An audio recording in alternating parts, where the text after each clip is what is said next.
नमस्कार मंडळी, मी तुमची लाडकी अभिनेत्री आणि लावणी सम्राज्ञी मेघा घाडगे. 2 दिवसापूर्वी जी घटना घडली होती आकांक्षासोबत, तर ती प्रचंड लज्जास्पद आणि लाजिरवाणी गोष्ट आहे. शिर्के मॅडम, जर तुम्हाला छत्रपती शिवाजी महाराज यांच्याबद्दल काही माहिती नसेल किंवा त्या काळाचा इतिहास माहिती नसेल, कलावंतांच्या बाबतीतचा माहिती नसेल, शाहिरी परंपरा माहिती नसेल, लोककलावंतांबद्दल माहिती नसेल, तर प्लीज तुम्ही एखादं पुस्तक तरी उघडून पाहावं.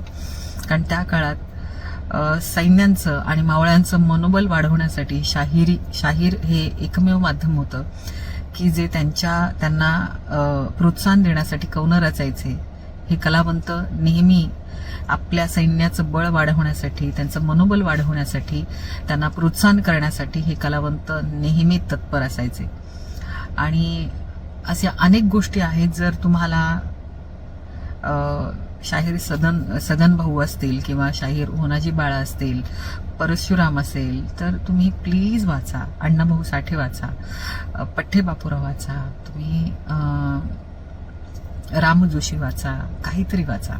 निदान ह्या कलेबद्दल काहीतरी माहिती असू देत तुम्हाला. कारण तुम्ही ज्या पद्धतीने त्या कलाकाराचा अपमान केलेला आहे ना, तर लाज वाटते मला त्या ह्या गोष्टींची, की स्त्रीचा अपमान इतक्या दर्जाहीन पद्धतीने करत आहे ना, फार वाईट आहे हे मॅडम. कारण हे कलाकार काही साधे कलाकार नाही आहेत आणि हे आत्ता जन्माला आले कलाकार नाही आहेत. त्यांनी आयुष्यातली आपली 20 ते 25 वर्ष, 30 वर्ष आयुष्याची ह्या कलेसाठी वाहिलेली आहेत, कुठलाही विचार न करता. आणि प्रत्येक परिस्थितीला उभे राहतात ही माणसं. तुम्हालाही खूप साधी वाटत असतील, तुमच्यासाठी खूप छोटी माणसं असतील, पण ही कलावंत प्रचंड स्वाभिमानी असतात. त्यांचा स्वाभिमान दुखवण्याचा अधिकार तुम्हाला नाहीये. जर तुम्ही मेहनत केली नसेल, तुम्हाला अचानक ह्या जर गोष्टी अशाच मिळाल्या असतील, तर त्याची कदर तुम्हाला नाहीये. खरं तर ती कदर नसेल तर, कारण अशिक्षित माणसं असतात ना, ती अशा पद्धतीने वागतात असं मला वाटतं.